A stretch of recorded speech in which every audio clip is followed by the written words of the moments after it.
નમસ્કાર, કોમોડિટી લાઈવમાં આપનું સ્વાગત છે અને કોમોડિટી બજારની ગતિવિધિની ચર્ચા કરવા હાજર છું હું ઝરણા કંટી। તો સૌપ્રથમ નજર કરી લઈએ કોમોડિટીઝને લગતી હેડલાઇન્સ પર। ઓપેકના આવતા વર્ષે પણ જોરદાર માંગના અનુમાનથી ક્રૂડ 10 મહિનાની ઊંચાઈએ, ભાવ $92 ઉપર નીકળ્યા। સોના ચાંદીની કિંમતો પર બન્યું દબાણ, કોમેક્સ ઉપર સોનું $1909 સ્તરની પાસે આવ્યું। ચાંદીમાં પણ $23 નીચે નોંધાયો કારોબાર। હવે બજારની નજર યુએસ સીપીઆઈના આંકડા ઉપર। અર્થતંત્રના મોરચે રાહતના સમાચાર। ઓગસ્ટમાં રિટેલ મોંઘવારી 7.44%થી ઘટીને 6.83% પર પહોંચી, તો જુલાઈમાં આઈઆઈપી ગ્રોથ 3.7%થી વધી 5.7% પર રહ્યો। બંને આંકડા અનુમાનથી ઘણા સારા। અને રાજ્યમાં ફરી આવશે વરસાદની ધમાકેદાર સવારી। અંબાલાલ પટેલે કહ્યું, 18થી 22 સપ્ટેમ્બરમાં અતિ ભારે વરસાદ પડશે। ત્યારે ચર્ચાની શરૂઆત કરીશું રૂપિયાની સાથે। શરૂઆતી કારોબારમાં ડોલર સામે રૂપિયો 1 પૈસા જેટલો મજબૂત થઈને 82.92 પ્રતિ ડોલરની સામે 82.93 પ્રતિ ડોલર ઉપર ખુલ્યો છે। જોકે ત્યારબાદ આપણે 82.92ના જ સ્તરની આસપાસ એક કારોબાર જોઈ રહ્યા છે।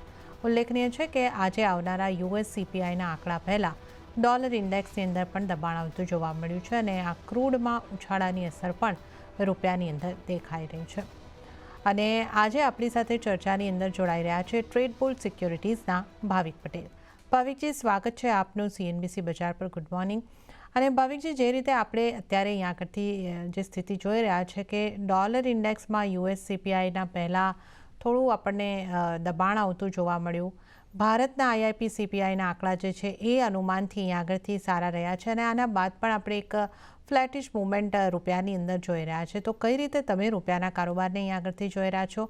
આગળ રૂપિયામાં કયા સ્તર બનતા દેખાઈ શકે? ગુડ મોર્નિંગ ઝરણાજી। યસ, ઇનફેક્ટ ગઈકાલે આપણે જોયું તો જે આપણે મોંઘવારીના આંકડા આવ્યા ધાર્યા કરતાં ઓછા આવ્યા। વેજીટેબલ પ્રાઇસીસ ઓછા થયા છે, બટ સ્ટીલ આરબીઆઈના જે મેન્ડેટ છે 2 થી 6% એનાથી ઉપર છે। અને આઈઆઈપીનો આપણે ડેટા પણ જોઈએ તો 5.7% આવ્યો કમ્પેર ટુ જૂનમાં 3.8%। એ પણ પોઝિટિવ છે, બટ એટલા ડેટા આપણે રૂપિયાના સ્ટ્રેન્થ માટેનું એટલું બધું ઇનફ નથી, કારણ કે સામે આપણે જોઈએ તો જે બ્રેન્ટના ક્રૂડના પ્રાઇસીસ છે 92 આવી ગયા છે। મને લાગે છે કે જો 95 ઉપર જશે તો ઓફકોર્સ એ રૂપિયાને વધારે સેન્સિટિવ રહેશે, કારણ કે પછી આપણે ઘણું જ ઇનફેક્ટ આપણું જે કરંટ એકાઉન્ટ ડેફિસિટ છે એ થોડુંક વધી શકે છે। એટલે ઓવરઓલ અત્યારના મને લાગે છે કે એશિયન ઇક્વિટીઝ પણ આપણે જોઈએ તો થોડીક લોઅર છે અને બોન્ડ yields પણ વધી રહી છે। અને એક્સપેક્ટેશન છે કે આજે જે મોંઘવારીના યુએસના આંકડા આવશે 0.6 આવશે કોર સીપીઆઈ, અને જો ધાર્યા કરતાં વધારે આવશે તો મને લાગે છે કે ડોલરમાં ફરીથી રિન્યુડ સ્ટ્રેન્થ જોવા મળશે।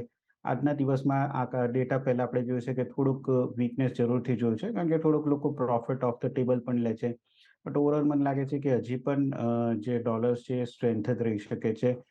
ઓપ્શન્સના ડેટા આપણે જોઈએ રૂપિયામાં તો એક્સપેક્ટેડ છે કે આ મહિનામાં એટલીસ્ટ એક રેન્જ છે 82.50 થી 83.50 એની વચ્ચે જ ટ્રેડ કરશે। અને સ્પોટમાં જોઈએ તો 80-60નો એક સારો સપોર્ટ છે।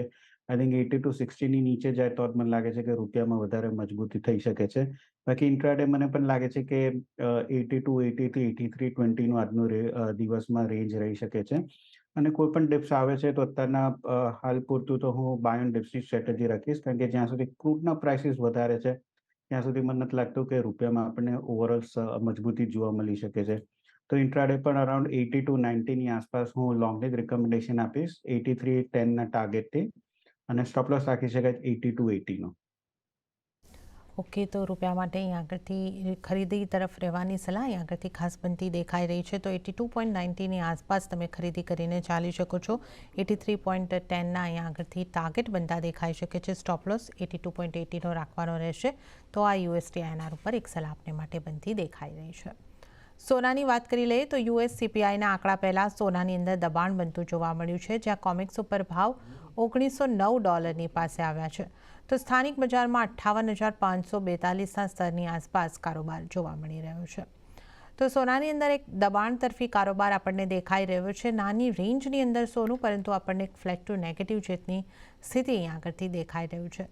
ભાવિકજી, સીપીઆઈના આંકડા પહેલાં સોનામાં પણ આપણે એક નાની રેન્જમાં દબાણ તરફ કારોબાર જોઈ રહ્યા છે। કોમેક્સ ઉપર પણ આપણે જે 1920નો સપોર્ટ હતો એને આપણે તૂટતા જોયો છે। હવે તમે કઈ રીતે જોઈ રહ્યા છો? કેમ કે યુએસના સીપીઆઈના આંકડા પર હવે બધાની નજર, બજારની નજર બનેલી છે, તો હજી સોનાની અંદર વધારે નરમાશ આવી શકે છે. કઈ રીતનો વ્યૂ બની રહ્યો છે આપનો? આઈ થિંક સપોર્ટની આગળ જ છે સોનું. $1900 એક આપણે જોયું છે કે એટલીસ્ટ આ વીકમાં અને એટલીસ્ટ આ મહિનામાં એક સારું સપોર્ટ બની ચૂક્યું છે. $1900 જો બ્રેક થાય તો મને લાગે છે કે 1880 સુધી પણ જોવા મળી શકે છે. ઓલ્ધો ગોલ્ડમાં આપણે જોઈએ તો થોડુંક રિઝિલિયન્ટ જરૂરથી છે, કારણ કે જે રીતે ડોલરમાં પણ સ્ટ્રેન્થ જોવા મળી છે અને સાથે સાથે યીલ્ડમાં એ રીતે હું એક્સપેક્ટ કરી રહ્યો હતો કે ઓવરઓલ અત્યારના 1860-1870 હોવું જોઈએ ગોલ્ડ. બટ હજી પણ 1900ની બ્રેક નથી કર્યું, એ દર્શાવી રહ્યું છે કે એટલીસ્ટ નીચેથી ડિમાન્ડ તો થોડીક આવી રહી છે. ઓવરઓલ ઓલ્ધો હેજ ફંડની પોઝિશન જોઈએ તો હેજ ફંડે એમની જે લોંગ પોઝિશન છે રિડ્યુસ કર્યું છે. કારણ કે જે રીતે ક્રૂડ વધી રહ્યું છે એ રીતે ઓફકોર્સ બધાને એક્સપેક્ટેશન છે કે મોંઘવારી છે વધીને જ આવવાની છે. અને જ્યાં સુધી ક્રૂડ નીચે નથી જતું ત્યાં સુધી મોંઘવારી નીચે નહીં જાય. જે એટલે અત્યારના હાલ પૂરતું તો ગોલ્ડ માટે નેગેટિવ જ છે, કારણ કે જેટલી મોંઘવારી ઉપર હશે એટલી ફેડ જે છે એ આઈધર જે આટલો રેટ ઉપરનો છે એ રાખશે, કાં તો પછી મે બી એકવાર એક ઓર રેટ હાઇક કરી શકે, જે ગોલ્ડ માટે ખરાબ છે અને ડોલર માટે સ્ટ્રેન્થ છે. તો મને લાગે છે કે આગળ જતાં પણ આઈ થિંક ગોલ્ડમાં થોડુંક દબાણ છે એ રહી શકે છે. લેબર માર્કેટ આપણે જોઈએ તો હજી યુએસનું સ્ટ્રોંગ છે. ઓલ્ધો થોડુંક અત્યારના કુલિંગ ઓફ દેખાઈ રહ્યું છે.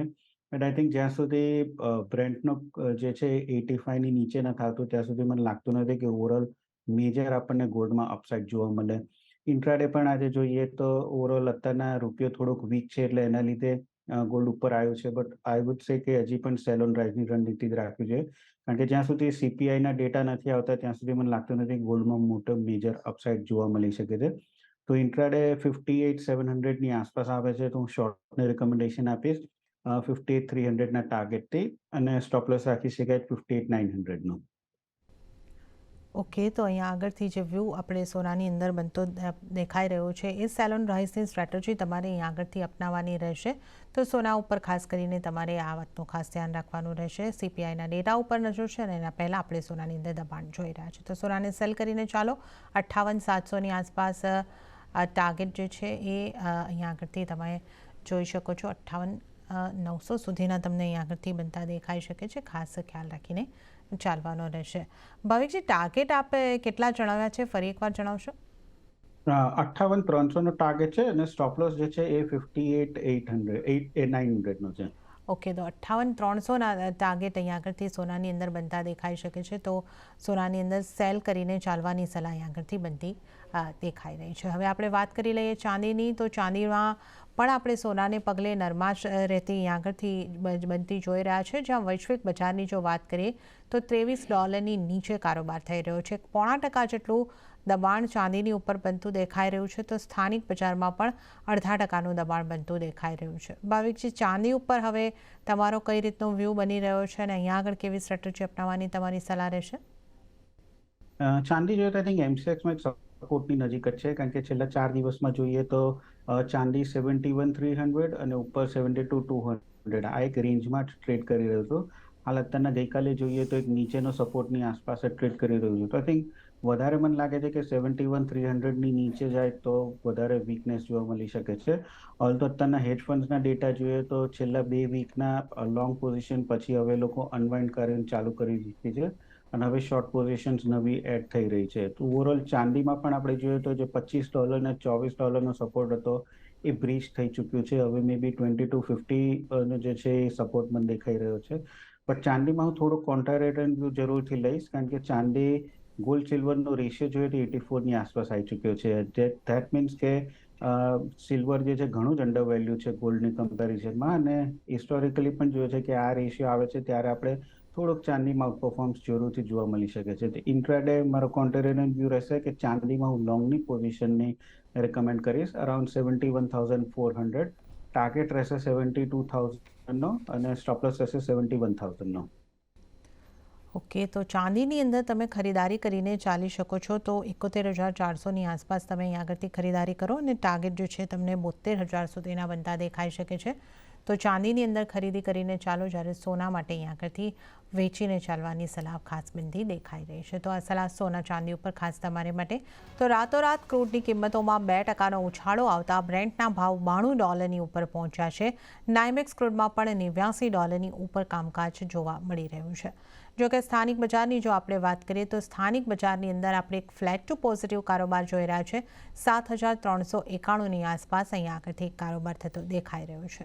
ઉલ્લેખનીય છે કે ઓપેકે આવતા વર્ષે ક્રૂડની માંગ વધવાના અનુમાન કર્યા છે, જેના સપોર્ટ જે છે કિંમતોને અહીંયા આગળથી મળતો દેખાઈ રહ્યો છે અને એક તરફ બજારમાં ઓછી સપ્લાયની સ્થિતિ પણ બની રહી છે.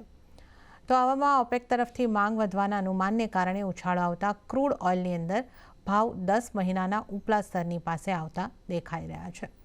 આ અંગે આપણે અહીંયા વધારે ચર્ચા કરીશું અને આ ચર્ચામાં આપણી સાથે જોડાઈ રહ્યા છે एनर्जी एक्सपर्ट नरेंद्र तनेजा. नरेंद्र जी, आपका स्वागत है सीएनबीसी बाजार पर. धन्यवाद जी नरेंद्र जी, तो सबसे पहले आपसे यही समझना चाहेंगे कि जिस तरीके से ओपेक के डिमांड का आउटलुक जो हम आता हुआ देख रहे हैं, जहाँ पे डिमांड जो है वो बढ़ने की बात की गई है और ये भी एक जिक्र है कि 3 मिलियन बैरल की डेफिसिट पर डे हो सकती है. तो क्या इसका मतलब ये हो रहा है कि क्रूड में हम और भी ज़्यादा तेज़ी देख रहे हैं? देखिए, जो ओपेक की तरफ से आता है डिमांड का डेटा, उसको मैं बहुत ज्यादा क्रेडिबल नहीं मानता, क्योंकि ओपेक एक कार्टेल है. वो आर्टिफिशियली डिमांड के बारे में भी बात करती है और सप्लाई कंस्ट्रेंट की भी बात करती है, तो उस पर बहुत ज्यादा ध्यान देने की जरूरत नहीं है. लेकिन जो कारण जिस वजह से आज तेल महंगा है वो यही है कि जो ओपेक है, और ओपेक में भी खास तौर से जो सऊदी अरब है और उनके कुछ और साथी हैं, इन लोगों ने जो प्रोडक्शन कट किया है वो उसको लेकर के बाजार में जो है बहुत तनाव है, बहुत ज्यादा परेशानी है. और ये उन बाजार को लग रहा है कि आने वाले समय में सप्लाई साइड से दिक्कत हो सकती है. और खासतौर से जो कुछ नेगोशिएशंस डील्स की हो रही हैं शॉर्ट टर्म की, खासतौर से उसमें ज्यादा कीमत की मांग कर रहा है सऊदी अरब और जो उनके और कुछ साथी देश हैं ओपेक के, जिसकी वजह से कीमतें ऊपर हैं. और उसकी वजह कोई डिमांड की एकदम बढ़ गई है या डिमांड में कोई बढ़ोतरी होने वाली है, ये सब ऐसा कुछ नहीं है. या सप्लाई साइड में कोई कंस्ट्रेंट आने वाली है, दिक्कत आने वाली है, ऐसा भी कुछ नहीं है. ये सिर्फ ये है कि जो ओपेक के देश हैं और ओपेक प्लस के देश हैं, इन्होंने जो है आर्टिफिशियली जो है इस तरीके की जो परेशानी या कंस्ट्रेंट पैदा करी है. अब देखना होगा जो बड़े आयातक देश हैं, जिसमें भारत है, चीन है, अमेरिका है, वो इसके बारे में इसका क्या जवाब देते हैं. भारत ने ये मुद्दा पहले ही उठाया. परसों जब सऊदी अरब के क्राउन प्रिंस आए तो भारत ने उच्च स्तर पर इस मुद्दे को उठाया है और कहा है कि बाजार तय करे, लेकिन आर्टिफिशियली प्रोडक्शन कट करके और कीमतों को बढ़ाना ये भारतीय अर्थव्यवस्था के लिए, चीनी अर्थव्यवस्था के लिए अच्छा नहीं है. तो इसको लेकर के भारत में, चीन में, अमेरिका में, पश्चिम यूरोप में सब जगह थोड़ा परेशानी है. अब ये कोई इसका डिमांड सप्लाई से कोई लेना देना नहीं है और कोई कारण है नहीं, ना जियोपॉलिटिक्स कोई कारण है. हम सऊदी अरब और कुछ देशों का कहना, उनको इतने पैसे की जरूरत है, लिहाजा वो प्रोडक्शन कट कर रहे हैं, मतलब एक तरीके से आर्टिफिशियली जो है वो शॉर्टेज क्रिएट कर रहे हैं. तो ठीक है, वो अपने हिसाब से कर सकते हैं. देखना होगा कि जो आयातक बड़े बड़े देश हैं उनका क्या रवैया होता है और कितना प्रेशर वो सऊदी अरब और ओपेक पर बना पाते हैं और उसमें कितना कामयाब होते हैं, क्योंकि इसका बाजार से कोई लेना देना नहीं, डिमांड सप्लाई से कोई लेना देना नहीं. ये आर्टिफिशियली क्रिएटेड है. ઓકે, તો ઓપેક દેશો દ્વારા કિંમતો વધારવા માટે આ એક આપણે જે રીતે માંગ અને સપ્લાય કન્સ્ટ્રેન્ટને લઈને ચિંતાઓ અહીંયા આગળથી ઊભી કરવામાં આવતી હોય છે, એ રીતનો એક અહીંયા આગળથી વ્યૂ આપણને બનતો દેખાઈ રહ્યો છે, જેથી કિંમતો અહીંયા આગળથી વધતી देखाई रही है. तनेजा जी, जिस तरीके से हमने देखा है कि ये जो कट की बात हम कर रहे हैं सऊदी की और रशिया की, उसके लिए पहले ये अक्टूबर तक का था, अब वो दिसंबर तक, या फिर क्या उसे वो लोग इसी कारण से जिसका आपने जिक्र किया है आगे भी एक्सटेंड कर सकते हैं, और कैसे इसे देखना चाहिए हमें? नहीं, देखिए, उनकी तो कोशिश होगी, क्योंकि उनकी कोशिश ये है कि $90 पर बैरल पे सस्टेन वे में लेकर के कीमत को आ जाए, अर्थात 90 से ऊपर रहे लेकिन 90 से नीचे, $90 से नीचे ब्रेंट की कीमत ना रहे. सऊदी अरब की खासतौर से ये कोशिश है, जिस हिसाब से वो अपने इकोनॉमिक रिफॉर्म्स कर रहे हैं, नया इंफ्रास्ट्रक्चर बना रहे हैं, नई बिल्डिंग्स बना रहे हैं, नई रोड्स बना रहे हैं, सब कुछ बना रहे हैं. उनका कहना है उसके लिए उनको $90 पर बैरल जो है कीमत चाहिए. मतलब जितना भी उनका आर्थिक विकास हो रहा है उसके लिए वो चाहते हैं जो आयातक देश हैं, भारत, चीन, अमेरिका, उसका पेमेंट करें, उसका पैसा दें. तो ये पुराने जमाने का अर्थशास्त्र हो जाता है. लेकिन ये है कि चूंकि तेल हर जगह से उपलब्ध नहीं है तो उसमें वो सफल भी कभी कभी हो जाते हैं. लेकिन मुझे ऐसा लगता है कि अमेरिका का दबाव रहेगा, भारत का भी दबाव रहेगा, तो कहीं ना कहीं उनको जो है इस पे अंकुश लगाना पड़ेगा, क्योंकि इस तरीके से अगर वो करेंगे तो फिर अगर 90 से ऊपर कीमतें जाती हैं तो जाहिर है चाहे वो भारत हो या अमेरिका हो या तमाम आयातक देश हैं, वो रिन्यूएबल एनर्जी पे फिर ज्यादा फोकस इन्वेस्ट करेंगे। अगर वो रिन्यूएबल एनर्जी पे इन्वेस्टमेंट बढ़ा देते हैं और पूरी तेजी से तेल पर कम करने की कोशिश करते हैं या तेल पर टैक्स बढ़ाने की कोशिश करते हैं जिससे कंजम्पशन कम हो, या डीजल पर टैक्स की बात करते हैं, तो यही विकल्प होंगे ऐसे देशों के पास। उससे अंततः नुकसान तो फिर सऊदी अरब का और ओपेक का होगा। लोग अगर बहुत तेजी से रिन्यूएबल पे चले जाएंगे तो इन्हीं देशों को नुकसान होगा। तो ये इन लोगों को समझना होगा। तो मुझे लगता है कि ये अभी कर रहे हैं, ये देख रहे हैं, इन्होंने टेस्ट किया है कि ये करते हैं तो बाजार में क्या होता है, ये खुश हैं इस समय। लेकिन मुझे लगता है 90 इनकी कोशिश होगी कीमत बहुत ज्यादा ऊपर ना जाए। तो $90 जो है इसको भी सस्टेन कर पाना मुझे लगता है मुश्किल होगा। लेकिन 90 से ऊपर जाता है तो फिर तो ये सुसाइडल अटेम्प्ट होगा इनकी तरफ से, इनको बहुत नुकसान करेगा। लेकिन $90 पर क्या ये सस्टेन कर पाएगा जबकि डिमांड सप्लाई की तरफ से इनको कोई सपोर्ट नहीं मिल रहा है, ये भी अपने में बहुत बड़ी मुश्किल है। मुझे नहीं लगता $90 पर ये सस्टेन कर पाएगा। ઓકે, તો $90 સસ્ટેન કરવાની અહીંયા આગળથી કોશિશ જે છે અહીંયા આગળથી ખાસ કરીને આપણે ઓપેક પ્લસ દ્વારા થતી જોઈ રહ્યા છે અને આપણે ક્રૂડને માટે ખાસ ચર્ચા नरेंद्र तनेजा जी साथे करी है। नरेंद्र जी, आपका बहुत बहुत धन्यवाद, आप हमारे साथ जुड़े और क्रूड के बारे में हमारे साथ चर्चा की, बहुत बहुत शुक्रिया। तो હવે આપણી સાથે ભાવિકજી પણ જોડાયેલા છે। ભાવિકજી, એક ક્વિક વ્યૂ આપનો ક્રૂડ ઉપર, કયા પ્રાઇસ તમે જોઈ રહ્યા છો? આઈ થિંક ક્રૂડ ઓલરેડી ઓવરબોટ ક્રૂડમાં છે અને અહીંયાથી ઓફકોર્સ હું કહીશ કે સેલ તો ના જ કરાય, બટ મારો ટાર્ગેટ 7400 હતો જે ઓલરેડી આવી ચૂક્યો છે, એટલે હું શોર્ટ ટર્મમાં તો કહીશ કે એવોઇડ જ કરો ક્રૂડને અત્યારના, ના લોંગ પોઝિશન લો કે ના શોર્ટ કરો, મે બી 1-2 દિવસ જોવા દો અને પછી એકવાર નિર્ણય લઈ શકાય છે। ઓકે, તો ક્રૂડ ઉપર આપણે અહીંયા આગળથી એક વાત કરી છે અને હવે આપણે વાત કરી લઈએ મેટલ્સના કારોબારની। તો ચીનમાં પ્રોપર્ટીની માંગને લઈને ચિંતાને કારણે એલએમઈ પર કોપરની કિંમતો ઘટતી દેખાઈ અને ચીનમાં મોર્ગેજ રેટ ઘટાડવા છતાં હોમ સેલ્સના જે આંકડા છે એમાં સુધારા નથી દેખાઈ રહ્યા, તો સેન્ટિમેન્ટ ઉપર અહીંયા આગળ નેગેટિવ અસર પડતી દેખાઈ રહી છે। અને એ જ રીતે આપણે જોઈ રહ્યા છીએ કે એમસીએક્સ પર પણ તમામ મેટલ્સની અંદર આપણે લગભગ 5% દબાણ સાથેનો કારોબાર અહીંયા આગળથી જોઈ રહ્યા છે। ભાવિકજી, મેટલ્સને તમે કઈ રીતે જોઈ રહ્યા છો? સેન્ટિમેન્ટ ઇમ્પ્રૂવ કરવા માટે અને ચાઇના તરફથી એક પોલિસીની અંદર બૂસ્ટ આપવાના પોલિસી દ્વારા ઘણા પ્રયાસ થઈ રહ્યા છે, પરંતુ આપણને નથી દેખાઈ રહ્યું કે સેન્ટિમેન્ટની અંદર કોઈ એવો સુધારો આવતો હોય। હવે ફરીથી રિયલ એસ્ટેટ તરફથી કઈ ચિંતા બનતી દેખાઈ રહી છે, કઈ રીતે તમે જોઈ રહ્યા છો? આઈ થિંક જે ચાઇના પોલિસી આપી રહી છે બહુ ઓછી છે। મને નથી લાગતું કે આટલી મોટી ઇકોનોમીને જમ્પ સ્ટાર્ટ કરવા માટેની જે પોલિસીસ જે છે એ ઇનફ છે અને ઇનફેક્ટ માર્કેટ પણ એ જ એન્ટિસિપેટ કરી રહ્યું છે। એટલે જ આપણે જોઈ રહ્યા છે કે બેઝ મેટલ્સમાં કોઈ મોટી તેજી જોવા નથી મળતી અને એની સામે આપણે જોઈએ તો ડોલર ઇન્ડેક્સ જે છે એ પણ મજબૂત છે। ગઈકાલે આપણે એટલે છેલ્લા 2-3 દિવસથી જોઈએ કે કોપરની જે એલએમઈમાં ઇન્વેન્ટરી છે એ પણ વધીને આવી રહી છે, જે પણ એક હેડવિન્ડ્સ થઈ રહ્યા છે પ્રાઇસીસમાં। તો આઈ વુડ સે કે કોપર અરાઉન્ડ 733-734ની આસપાસ આવે છે। હું શોર્ટને જ રિકમેન્ડેશન આપીશ 728ના ટાર્ગેટથી, અને સ્ટોપ લોસ રાખી શકાય 738નો। આઈ થિંક 740ની ઉપર જાય તો જ મને લાગે છે કે કોપરમાં આપણને તેજી જોવા મળે, અધરવાઇઝ લાગે છે કે થોડુંક કરેક્શન હજી આવશે। ઓકે, તો કોપરની અંદર અહીંયા આગળથી જે તમને સલાહ મળતી દેખાઈ રહી છે, શોર્ટ કરીને ચાલવાની સલાહ કોપરની અંદર 728ના ટાર્ગેટ બનતા દેખાઈ શકે છે અને 738નો સ્ટોપ લોસ અહીંયા આગળથી ધ્યાને રાખવાનો રહેશે। તો આ સલાહ ખાસ કરીને કોપર ઉપર બનતી દેખાઈ રહી છે। તો હવે આપણે આગળ વધીએ અને વાત કરી લઈએ એગ્રી કોમોડિટીઝની। તો ગુવાર પેકની અંદર ફરી નરમાશ જોવા મળી છે, પણ મસાલા પેક તરફથી મિશ્ર સંકેતો આવતા જોવા મળી રહ્યા છે, જ્યાં હળદરમાં 1%ની મજબૂતી અને ધાણામાં પણ 0.5%થી વધારેની તેજી જે છે એ દેખાઈ રહી છે, જ્યારે કપાસિયા ખોળમાં 5%થી વધુની નરમાશ સાથેનો કારોબાર થઈ રહ્યો છે। ભાવિકજી, આપણે ગુવાર પેકની સાથે શરૂઆત કરીએ। ગુવાર ગમમાં લગભગ 0.5%નું દબાણ અને ગુવાર સીડની અંદર 5%નું દબાણ, તો ગુવાર પેકમાં દબાણ તરફ કારોબાર થઈ રહ્યો છે, કઈ રીતે ગુવાર પેકને તમે જોઈ રહ્યા છો? આઈ થિંક થોડુંક સરપ્રાઇઝિંગ છે, કારણ કે હજી પણ રાજસ્થાનમાં જોઈએ તો એટલો એક્સપેક્ટેશન છે કે ઓફકોર્સ ફોરકાસ્ટ છે કે નેક્સ્ટ વીક થોડુંક વરસાદ આવી શકે છે, પણ હજી સુધી આવ્યો નથી ને એટલીસ્ટ અત્યાર સુધીની જે ઓગસ્ટ ને સ્ટાર્ટ ઓફ ધ સપ્ટેમ્બરની જે ડ્રાય સિઝન છે એના લીધે યીલ્ડ ગુવારની ઘણી જ બગડી છે। એટલે હું એક્સપેક્ટ કરી રહ્યો હતો કે પ્રાઇસીસ ઉપર જાય, પણ આપણે જોઈ રહ્યા છે કે ફ્યુચરમાં થોડું પણ ઉપર જાય છે, તો ત્યાંથી શોર્ટ સેલિંગ આવી ચૂક્યું છે। એટલે overall I think I would wait કે અરાઉન્ડ 12,000ની આસપાસ જો ગુવાર ગમ આવે છે, કાં તો 6,100ની આસપાસ ગુવાર સીડ આવે છે, તો હું એકવાર બાયની રિકમેન્ડેશન કરીશ, કારણ કે પહેલાં પણ આપણે જોયું છે કે એ પ્રાઇસની આસપાસ જ એક સપોર્ટ ઝોન બની ચૂક્યું છે। તો ગુવાર સીડ 6,100ની આસપાસ આવે છે તો લોંગ કરી શકાય 6,200ના ટાર્ગેટથી અને સ્ટોપ લોસ રાખી શકાય 6,050નો। ઓલ્ધો ફંડામેન્ટલ સ્ટ્રોંગ છે, પણ ચાર્ટમાં અને અત્યારના પ્રાઇસ એક્શન જોઈ રહ્યા છે તો એ થોડુંક ન્યુટ્રલથી નેગેટિવ દેખાડી રહ્યું છે. ઓકે, તો કુંવાર પેક ઉપર અહીંયા આગળથી આપણે ખાસ વ્યૂ લીધો છે. તો અહીંયા આગળથી હવે આપણે કુંવાર પેક બાદ વાત કરી લઈએ મસાલા પેકની. મસાલા પેકની અંદર આજે મજબૂતી તરફનો માહોલ દેખાઈ રહ્યો છે. ધાણાની અંદર લગભગ 1.5% આસપાસની મજબૂતી, હળદરની અંદર 1.5% આસપાસની મજબૂતી આપણે જોઈ રહ્યા છે.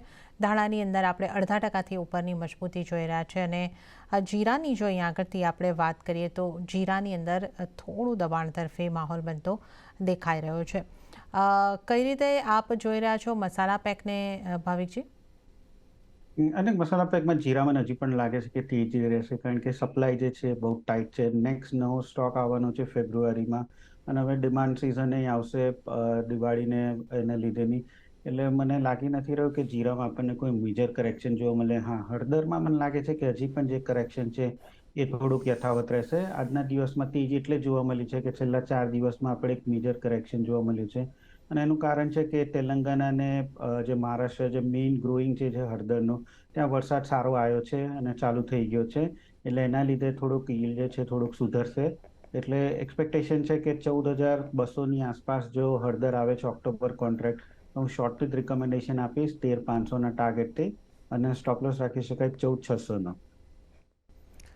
ઓકે, તો અહીંયા આગળથી તેલંગાણાની અંદર સારો વરસાદ અને હળદરની કિંમતો અહીંયા આગળથી આપણને શોર્ટ કરવાની સલાહ દેખાઈ રહી છે. 14,200ની આસપાસની કિંમતો મળે છે હળદરમાં, તો તમે વેચીને કારોબાર કરો. 13,500ના ટાર્ગેટ બનતા દેખાઈ શકે છે. 14,600નો સ્ટોપ લોસ તમારે હળદરને માટે રાખવાનો રહેશે. તો આ સલાહ અહીંયા આગળથી ખાસ કરીને બનતી જે છે દેખાઈ રહી છે. આપણે જીરાની વાત, આપણે આ સલાહ આપની કયા કોમોડિટી પર, મસાલા પર બની રહી છે? જી, હળદર પર. જીરામાં તો હજી પણ મને લાગે છે કે તેજી જ રહેશે. એટલે કોઈ પણ કરેક્શન આવે 60,000થી 60,500ની આસપાસ જીરામાં, તો બાય જ કરી શકાય છે. 64,000નો પોઝિશનલી ટાર્ગેટ અને 59,000નો એસએલ રાખી શકાય છે. ઓકે, તો હળદરની અંદર અહીંયા કરતી શોર્ટ કરીને ચાલવાની સલાહ અહીંયા કરતી ખાસ કરીને બનતી દેખાઈ રહી છે. તો આપણે વાત કરી છે મસાલા પેકની, અને હવે જો આપણે વાત કરી લઈએ કોકૂટની અંદર પણ આપણે એક ફ્લેટ ટુ પોઝિટિવ કારોબાર જોઈ રહ્યા છે. 2,800ની આસપાસ એક કિંમતો પહોંચતી જોઈ રહ્યા છે. કપાસિયા ખોળને તમે ભાવિકજી કઈ રીતે જોઈ રહ્યા છો? જે યુએસએફડીએ એટલે કોટનનો જે એસ્ટિમેટ કર્યો છે, એ એક્સપેક્ટેશન છે કે યુએસમાં, ઇન્ડિયામાં, ઇનફેક્ટ મેક્સિકોમાં, ગ્રીસમાં ઓછું આ વખતે ઉત્પાદન રહેશે. ખાલી બ્રાઝિલમાં વધારે ઉત્પાદન થઈ શકે છે. એટલે ઓવરઓલ એસ્ટિમેશન ઓછો છે કોટનનું. એટલે આપણે જોયું કે કપાસિયા ખોળમાં એક તેજી ગઈકાલે જોવા મળી રહી હતી. બટ હવે 27, 70, 28ની આસપાસ આવી ચૂક્યું છે, કે જ્યાં એક રેઝિસ્ટન્સ જરૂરથી બની રહ્યો છે. તો મને લાગે છે કે હવે કપાસિયા ખોળમાં જગ્યા ઉપરની સાઈડ નથી. જો 27-50ની આસપાસ આવે છે તો શોર્ટ કરી શકાય છે 2700ના ટાર્ગેટથી, અને 2800નો એસએલ રાખી શકાય. તો 2750 શોર્ટ, 2800નો સ્ટોપ લોસ અને 2700નો ટાર્ગેટ. ઓકે, તો અહીંયા આગળથી શોર્ટ કરીને ચાલવાની સલાહ કપાસિયા ખોળની અંદર બનતી દેખાઈ રહી છે. 2750ની આસપાસ તમે સેલ કરીને ચાલી શકો છો. 2700નો ટાર્ગેટ અને 2800નો સ્ટોપ લોસ તમારે રાખવાનો રહેશે. તો આ સલાહ કપાસિયા ખોળ ઉપર. અને ત્યારે જ ભાવિકજી, આપનો ખૂબ ખૂબ આભાર. આપ અમારી સાથે જોડાયા અને તમામ એગ્રી નોન એગ્રી કોમોડિટીઝ અંગે અમારી સાથે ચર્ચા કરી. આપનો ખૂબ ખૂબ આભાર. અને આ સાથે જ કોમોડિટી લાઈવમાં પણ હાલ પૂરતું આટલું જ. હાલ મને પણ આપજો રજા. વધુ અપડેટ્સ અને સમાચારો માટે આપ જોતા રહો CNBC બજાર. આગળ મારા સહયોગી પ્રીતિ દલાલ આપને માટે લઈને આવશે બજાર હેલ્પલાઇન. નમસ્કાર.